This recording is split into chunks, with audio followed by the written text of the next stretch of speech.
Working towards change. So last video में हमने पढ़ा था कि किस तरीके से बहुत सारे ऐसे कस्टम्स थे, प्रैक्टिसेस थे जो कि आज से 200 साल पहले चले आ रहे थे और वो सब चीजें हमें आज नहीं देखने मिलती, बहुत कम देखने मिलती हैं, राइट। सो हमने सती प्रथा के बारे में डिस्कस किया था कि किस तरीके से अगर कोई विडो होती है, कोई विधवा औरत हो जाती है तो उसको क्या किया जाता था, कभी कभी वो खुद से चूज करती थी और कभी कभी उसे मजबूर किया जाता था कि उसके पति की चिता के साथ वो अपने आप को जला ले, तो उस चीज को सती प्रथा कहते थे, राइट। इसके साथ साथ हमने ये डिस्कस किया था कि किस तरीके से आज से लगभग 200 साल पहले औरतों को एजुकेशन की एक्सेस नहीं थी, औरतों को पढ़ाया लिखाया नहीं जाता था।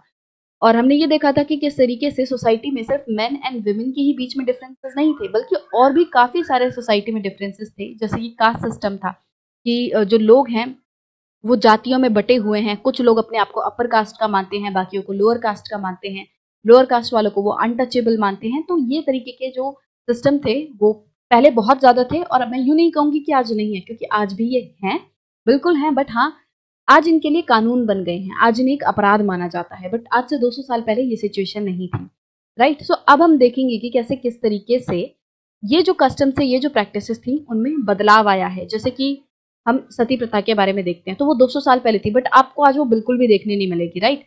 ऐसे ही जैसे पहले क्या होता था, बाल विवाह करा दिया जाता था, छोटे छोटे बच्चों का जो विवाह करा दिया जाता था, शादी करवा दी जाती, बट आज भी वो कानून जो है उसके लिए बन चुका है। आज वो एक इलीगल काम है, वो अपराध है, राइट। अगर कोई पेरेंट अपने छोटे बच्चों की शादी करवा दे रहे हैं तो उनके खिलाफ जो है एक्शन लिया जाता है, तो वो भी अलाउ नहीं है और बहुत ही कम देखने के लिए मिलता है। तो ये चेंजेस आखिरकार आए कैसे, किस तरीके से ये जो सती प्रथा वगैरह है ये बंद हुआ, किस तरीके से इस तरीके के चेंजेस आए। So that is what we are going to see in this section.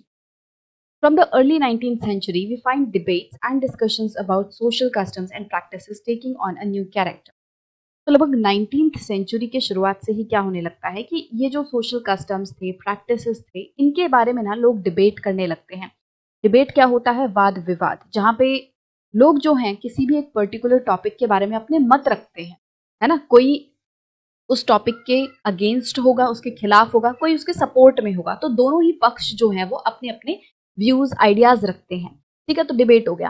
तो बहुत सारे लोग जो हैं इस तरीके से हमारे इंडिया में जो सोशल कस्टम्स थे, प्रैक्टिसेस थे, उनके बारे में अब वो डिबेट करने लगे थे, क्वेश्चन करने लगे थे कि ये जो कस्टम्स है वो क्यों है, इनकी क्या सिग्निफिकेंस है, ये सही है या गलत है। तो इस सब तरीके से डिबेट जो है वो हो रहा था। One important reason for this was the development of new reform of communication. और एक जो सबसे ज्यादा इंपॉर्टेंट रीजन था इन डिबेट्स का शुरू होने का, वो ये था कि अब नए जो कम्युनिकेशन के तरीके हैं वो स्टार्ट हो चुके थे, ठीक है। For the first time books, newspapers, magazines, leaflets and pamphlets were printed. अब क्योंकि प्रिंटिंग प्रेस वगैरह जो है धीरे धीरे इंडिया में भी आ गई थी, तो उसकी वजह से क्या हुआ, बुक्स प्रिंट होने लगी थी, newspapers, magazines, leaflets and pamphlets होते हैं ना, जो पर्चे होते हैं, है ना, छोटे छोटे। लीफलेट्स क्या होता है कि जो एक ही पेपर का पर्चा होता है, सिंगल पेज होता है। पैम्फलेट्स जिसमें एक से ज्यादा पेपर होते हैं उस पर्चे में, ठीक है। तो इस तरीके से ये जो प्रिंटिंग्स वगैरह हैं, नए नए तरीके के कम्युनिकेशन मोड्स जो हैं वो स्टार्ट हो रहे थे। अलग अलग बुक्स, न्यूज़पेपर्स, मैगजीन्स, ये सब प्रिंट होने लग रही थी। और जब ये बड़े लेवल पे प्रिंट होगी तो जाहिर सी बात है इन्हें कोई पढ़ेगा भी, ये लोगों तक पहुंचेंगी, राइट। तो क्योंकि इन न्यूज़पेपर्स, मैगजीन्स, लीफलेट्स और इन सब में क्या होता था, किसी पर्टिकुलर इशू के बारे में कोई पर्सन जो है अपने आइडियाज लिखता था। इनको लिखने वाले कोई इंसान ही तो होते थे, तो वो इंसान अपने आइडियाज लिखते थे, वो इन ट्रेडिशन, इन कस्टम्स पे, इन प्रैक्टिसेस पे सवाल उठाते थे, है ना। तो जब वो कोई अपने व्यूज रख रहा है किसी पर्टिकुलर चीज के बारे में, तो वो जो व्यूज हैं वो इन न्यूज़पेपर्स, मैगजीन्स, इन इन बुक्स के जरिए क्या होते थे, एक वाइडर पॉपुलेशन तक पहुंच पा रहे थे। तो इसलिए अब क्योंकि ज्यादा से ज्यादा लोगों तक नए व्यूज पहुंच रहे थे, अब ज्यादा से ज्यादा लोग जो है इन बुक्स के, इन न्यूज़पेपर्स के माध्यम से क्वेश्चन करने लग रहे थे, क्योंकि एक पर्टिकुलर पर्सन ने क्या किया, अपनी बुक में किसी पर्टिकुलर कस्टम के ऊपर सवाल उठाया कि भाई ऐसा क्यों है, क्यों हम इस कस्टम को फॉलो कर रहे हैं, क्यों हम ये काम अपनी सोसाइटी में कर रहे हैं। अब बहुत सारे लोगों ने वो बुक पढ़ी तो उनके दिमाग में भी सेम क्वेश्चन आया कि भाई ये बात तो सही कह रहा है, हम क्यों ये कर रहे हैं। तो फिर धीरे धीरे करके लोगों ने इस तरीके से सोचना शुरू किया और इस तरीके से डिबेट, डिस्कशंस जो है वो स्टार्ट हुए। These were far cheaper and far more accessible than the manuscripts that you have read about in class 7. अब ये जो मैगजीन्स, न्यूज़पेपर्स, ये जो चीज़ें थी, ये क्यों ज़्यादा पॉपुलेशन तक पहुंच पाई, क्योंकि ये सभी जो चीज़ें थी ना, ये बहुत ही सस्ती थी। जो मैन्यूस्क्रिप्ट्स के बारे में हमने पढ़ा था, मैन्यूस्क्रिप्ट्स मतलब ऐसी स्क्रिप्ट्स जिन्हें कि हाथ से लिखा जा रहा है। तो हमने देखा था कि किस तरीके से पुराने ज़माने में जो राइटिंग है वो बाक्स वगैरह पे की जाती थी, मतलब जो पेड़ की छालें हैं उस पे करी जाती थी, और पेपर्स में जो पत्ते जो होते हैं उन पे लिखा जाता था। तो ये जो चीज़ है, मैन्युस्क्रिप्ट जो है वो बहुत ही मुश्किल से बनाई जाती थी और हर एक कोई जो है उन्हें एक्सेस नहीं कर सकता था, और बहुत ही महंगी होती थी मैन्युस्क्रिप्ट्स। इसीलिए बहुत ज़्यादा लोग जो हैं उन्हें मैन्युस्क्रिप्ट्स वगैरह की एक्सेस नहीं हो पाई। बट जब बुक्स, न्यूज़पेपर्स ये सब चीज़ें प्रिंट होने लगी, तो ये क्योंकि सस्ते थे तो ज़्यादा से ज़्यादा पॉपुलेशन जो है वो इनको एक्सेस कर पाई, पढ़ पाई। Therefore, ordinary people could read these and many of them could also write and express their ideas in their own language. तो क्योंकि ये सस्ते थे तो ज़्यादा से ज़्यादा लोग इन्हें पढ़ पा रहे थे, और बहुत सारे ऐसे लोग थे जो कि अपनी खुद की ही लैंग्वेज में अपने आइडियाज़ को दूसरे तक पहुंचा भी पा रहे थे। All kinds of issues, social, political, economic and religious could now be debated and discussed by men and sometimes by women as well in the new city.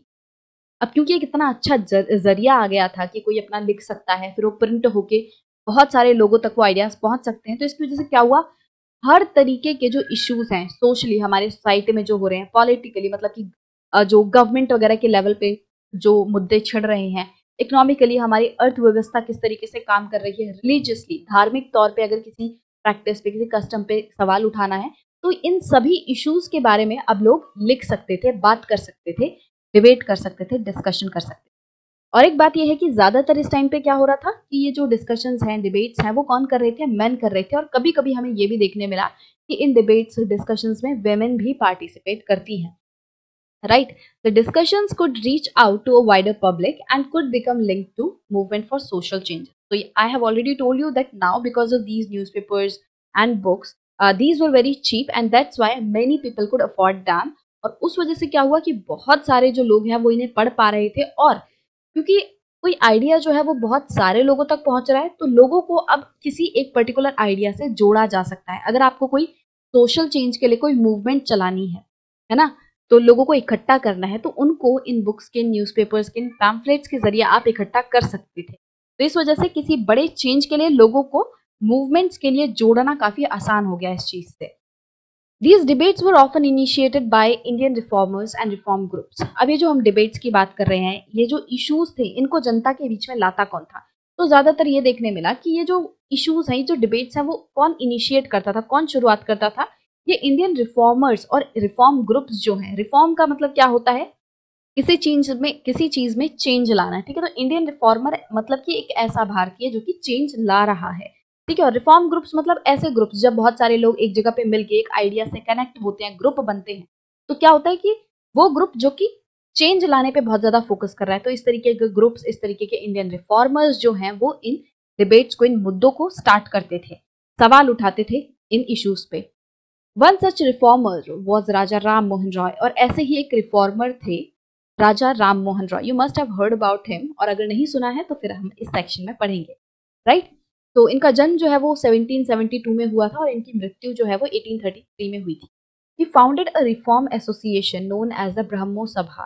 तो इन्होंने एक रिफॉर्म एसोसिएशन का जो है स्टार्ट किया था, और उस रिफॉर्म एसोसिएशन का मतलब कि ये रिफॉर्म एसोसिएशन मतलब कि एक ऐसी एसोसिएशन है, ये ऐसा ग्रुप ऑफ पीपल है जो कि चेंज लाने में फोकस करता है, जो कि हमारे समाज में चेंज लाना चाहता है। और उस एसोसिएशन का नाम क्या था? ब्रह्मो सभा। और बाद में ये ब्रह्मो सभा को ब्रह्मो समाज के नाम से जाना जाने लग गया, और ये कहाँ पे स्टैब्लिश हुई थी? कैलकाटा में, ठीक है? People such as Ram Mohan Roy are described as reformers because they felt that changes were necessary in society and unjust practices needed to be done away with. अब इन लोग को रिफॉर्मर क्यों कहा जा रहा है? क्यों राम मोहन रॉय को हम रिफॉर्मर कह रहे हैं? क्योंकि ये ऐसे लोग थे जो सोचते थे कि हमारी सोसाइटी में चेंज आना जरूरी है, बदलाव जरूरी है। जो हमारे सोसाइटी में अनजस्ट प्रैक्टिसेस होती हैं, मतलब कि लोगों के साथ अन्याय होता है, तो उन सभी प्रैक्टिसेस को हमें सोसाइटी से जड़ से हटाना पड़ेगा। उन प्रैक्टिसेस से हमें सोसाइटी को मुक्त करना होगा, और चेंजेस जरूरी होते हैं। देखो, यूं कहते हैं ना कि एक जगह रुका हुआ पानी वो भी सड़ जाता है, राइट? तो पानी जो है वो बहता रहेगा तो फ्रेश होता रहेगा। वहीं अगर आप देखोगे तो किसी एक जगह में गड्ढे में पानी रुका हुआ है, तो वहां वो सड़ान उठ जाएगी, वहां पे मच्छर मक्खी ये सब जो है वो पलने लग जाएंगे, खराब हो जाता है। तो इसीलिए changes are important, are must. You should change with the time. You should update yourself with the time. जैसे आप अपने मोबाइल को, लैपटॉप को अपडेट करते हो ना time to time, similarly you should also update yourself with the time. जो changes हमारे सोसाइटी में आ रहे हैं उसके साथ हमें चेंज अपने आप को करना पड़ेगा, अपनी मेंटालिटी जो है वो टाइम टू टाइम हमें अपग्रेड करनी होगी, राइट। तो इसी तरीके से जो ये रिफॉर्मर्स थे, राजा राम मोहन जैसे, वो चाहते थे, वो ये सोचते थे कि सोसाइटी में चेंजेस बहुत ज़्यादा ज़रूरी हैं ताकि लोगों के साथ जो अन्याय होता है वो ना हो। They thought that the best way to ensure such changes was by persuading people to give up old practices and adopt a new way of life. अब ये ऐसा सोचते थे कि किस तरीके से लोगों को इस चेंज के प्रति जागरूक किया जा सकता है, कैसे लोगों को हम परसुएड करें कि लोगों में चेंज आए। तो वो सोचते थे कि अगर हम लोगों को परसुएड करेंगे, लोगों को मनाएंगे, उनसे रिक्वेस्ट करेंगे कि वो अपनी ओल्ड प्रैक्टिसेस को, पुराने तौर तरीकों को छोड़ दें और नया तरीका जो है जीने का उसे अपना लें, तो इसके जरिए क्या होगा, हमारी सोसाइटी में चेंज आएगा, है ना, कि लोग जो है वो पुराने तौर तरीकों को छोड़ दें। पुरानी जो प्रैक्टिसेस हैं, देखो सभी पुरानी प्रैक्टिसेस गंदी नहीं थी। Which practices Ram Mohan Roy wanted to change?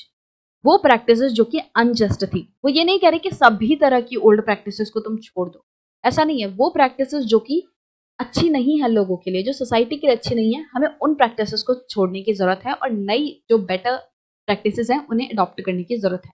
तो वही चीज कही जा रही है कि जो पुराने तौर तरीके हैं उन्हें छोड़ दिया जाए और नए तरीकों को अपनाया जाए ताकि सभी का भला हो पाए, ताकि सोसाइटी जो है चेंज हो पाए। Ram Mohan Roy was keen to spread the knowledge of Western education in the country and bring about greater freedom and equality for women. तो राम मोहन रॉय जो है वो ये सोचते थे, वो ये चाहते थे कि इंडिया में वेस्टर्न एजुकेशन जो है उसे फैलाया जाए, उसे ज़्यादा से ज़्यादा लोगों तक पहुंचाया जाए और जो विमेन है उनके लिए इक्वलिटी करी जाए, उनको आदमियों के साथ रखा जाए। जो राइट्स मैन इंजॉय करते हैं वैसे ही सेम राइट विमेन जो है वो भी इंजॉय कर पाए, विमेन जो है, औरतें जो है वो भी फ्रीडम इंजॉय कर पाए। तो ऐसा वो सोचते थे, ठीक है। तो हमने देखो लास्ट चैप्टर में पढ़ा था कि किस तरीके से बहुत सारे ऐसे लोग थे जो कि वेस्टर्न एजुकेशन की सपोर्ट कर रहे थे और बहुत सारे ऐसे भी लोग थे, गांधी जी जैसे, टैगोर जैसे, जो कि वेस्टर्न एजुकेशन के इतने ज्यादा सपोर्ट में नहीं थे। तो जो गांधी जी थे वो तो बिल्कुल ही वेस्टर्न एजुकेशन के खिलाफ थे। वो चाहते थे कि जो इंडिया है उसमें लोगों को सिर्फ और सिर्फ इंडियन चीजें जो हैं उस तरीके से पढ़ाया जाए, वेस्टर्न एजुकेशन ना लाई जाए। बट रविंद्रनाथ टैगोर जी थे, वो ये चाहते थे कि एक बैलेंस्ड एजुकेशन होनी चाहिए जिसमें वेस्टर्न जो टेक्नोलॉजी है, डेवलपमेंट है, वो भी बच्चों को पढ़ाई जाए, साथ ही साथ इंडियन जो टेक्स्ट हैं वो भी पढ़ाए जाए। तो इसी तरीके से बहुत सारे ऐसे अलग अलग आइडियाज थे। तो इसी तरीके से राम मोहन का भी अपना राम मोहन रॉय जी जो थे उनका भी अपना आइडिया था कि वेस्टर्न एजुकेशन जो है उसे कंट्री में लाना चाहिए, औरतों को और बढ़ावा देना चाहिए, उन्हें इक्वालिटी देनी चाहिए ताकि वो भी अपनी लाइफ को और अच्छे से इंजॉय कर पाएं। He wrote about the way women were forced to bear the burden of domestic work. तो जो राम मोहन रॉय हैं वो अपनी राइटिंग्स में क्या लिखते थे, वो ये बताते थे कि किस तरीके से एक औरत को घर का काम करने के लिए फोर्स किया जाता है, उसे घर का पूरे काम का भार संभालने के लिए मजबूर किया जाता है। कभी कभी क्या होता है कि जो औरतें हैं वो पढ़ना भी चाहती थी, है ना, वो ऐसा कहती थी कि ठीक है हम काम भी संभाल लेंगे घर का, बट हमें पढ़ने भी दिया जाए। बट उनको वो जो अपॉर्चुनिटी है वो अलाउ नहीं करी जाती थी, उनको वो चीज़ अलाउ नहीं करी जाती, उनको फोर्स किया जाता था कि नहीं तुम सिर्फ और सिर्फ डोमेस्टिक काम ही करो, घर का काम करो, चूल्हा चौका संभालो, बच्चों को संभालो, right. Continue to the home and kitchen, उनको ये बोला जाता था कि भाई तुम अपने किचन का ही काम करो, घर का ही काम करो, और उन्हें बाहर जाने के लिए अलाउ नहीं किया जाता था। उन्हें एजुकेशन करने के लिए, मतलब कि अपनी शिक्षा ग्रहण करने के लिए भी अलाउ नहीं किया जाता था, जॉब करनी तो दूर की ही बात है। जब उन्हें घर से ही निकलने के लिए मना कर दिया जाएगा, उन्हें एजुकेशन लेने से मना कर दिया जाएगा, तो उनको वो क्या होती थी, फिर वो सेल्फ डिपेंडेंट नहीं हो पाएंगी। तो उन्हें हर तरीके से अपने घर का जो मेन है, जो उनके हस्बैंड है, उनके जो फादर है, उन पे ही डिपेंड रहना पड़ता था। तो इस चीज़ पे राम मोहन रॉय जी ने बहुत ही ज़्यादा फोकस किया कि किस तरीके से औरतों को और बढ़ावा दिया जाए, उनको एजुकेशन प्रोवाइड कराई जाए। तो इस चीज़ पे उन्होंने फोकस किया और अपने आइडियाज जो है वो लोगों तक पहुंचाए। So here you can see the picture of Ram Mohan Roy. तो जो पेंटिंग है वो रैम्ब्रेंट केल ने बनाई थी 1833 में। तो देखा हमने इस सेक्शन में कि किस तरीके से राम मोहन रॉय जी जो थे उन्होंने चेंज लाने की कोशिश की सोसाइटी में, और इनकी तरह और भी काफी सारे लोग थे जो रिफॉर्मर्स थे, who wanted to change some practices and customs in the society, right. और इस तरीके से हमारी सोसाइटी में धीरे धीरे करके चेंज जो है उनकी शुरुआत हुई।